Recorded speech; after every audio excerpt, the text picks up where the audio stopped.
In the shadow of the untamed Rocky Mountains, where legends are born and outlaws vanish into the mist, one man dares to challenge a phantom who holds an entire kingdom in fear.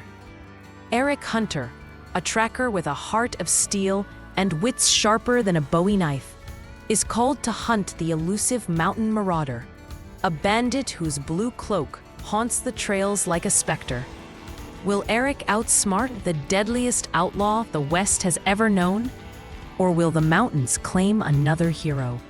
Saddle up for a tale of courage, cunning, and justice that will echo through the frontier forever. In a vast land of the American West, where towering peaks of the Rocky Mountains loomed over sprawling plains, a prosperous kingdom thrived under the rule of King Edward Grayson. The mountain regions were far richer than the flatlands, with fertile valleys and sparse banditry, making them ideal for trade. The people of this land were skilled merchants, traveling far and wide to exchange goods, spices, furs, and precious metals with neighboring territories. Traders from distant lands, like the Osman Empire, brought exotic wares, enriching the kingdom's markets. But trouble brewed in the mountains. A ruthless gang of bandits, led by the cunning outlaw Victor the Phantom Slade, began terrorizing trade caravans. These bandits didn't just plunder goods, they left trails of destruction, killing travelers with chilling precision. King Grayson sent his best soldiers to capture the gang, but they returned defeated, many never returning at all. Desperate, the king summoned his council of advisors in his grand hall in Denver. Each advisor offered a different plan, but one voice stood out: Thomas Reed, a wise elder. "Your Majesty," he said, "the name of Eric Hunter echoes across the West for his daring feats. Why not send for him? He's outwitted bandits and tamed the wildest frontiers." The king agreed and penned a letter to Eric, pleading for help against the scourge of Slade's gang. "A calamity has befallen our trade routes," the letter read. "We need your skills to save our people." The letter was entrusted to a swift messenger, Caleb Morse, who rode through rugged trails to reach Eric Hunter in his remote cabin. Eric, a lean figure with piercing eyes and a reputation for outsmarting any foe, read the king's words.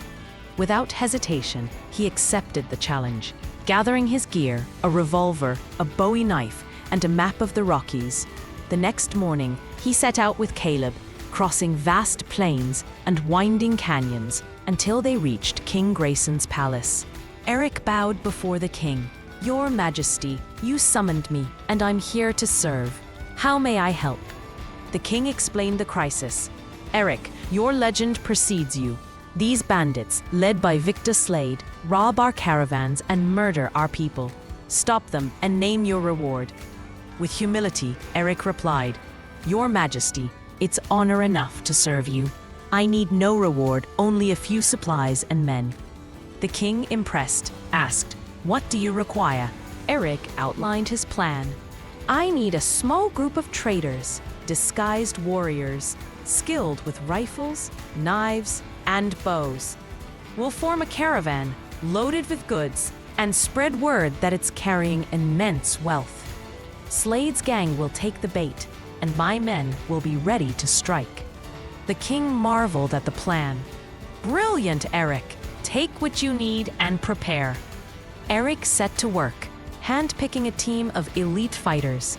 Luke Hawk Donovan, a sharpshooter; Sarah Blade Carter, a master with knives; and Jacob Bear Ramsey, a brawler unmatched in strength.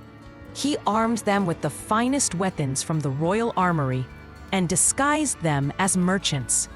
Through whispers in saloons and messages sent to distant towns, Eric spread rumors of a massive caravan bound for a neighboring territory, laden with gold and furs. The bait was set, and the mountains buzzed with anticipation. With the king's blessing and prayers for their safety, Eric and his disguised warriors set out. their wagons creaking under the weight of fake cargo, barrels hiding weapons and supplies. For 3 days and nights, they roamed the mountain trails, eyes scanning the cliffs for signs of danger. They moved like ordinary traders, but every step was calculated, their senses sharp. On the 4th night, as the moon hung low, the sound of galloping hooves shattered the silence. Slade's gang descended, their silhouettes darting through the shadows.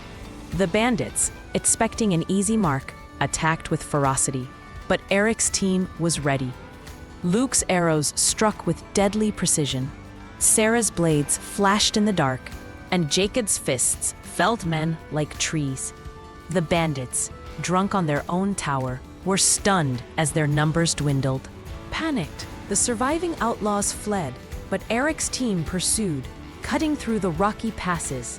At the heart of the chaos stood Victor Slade, the Phantom himself, clad in a dark cloak that billowed like a storm. "Who dares challenge me?" he roared.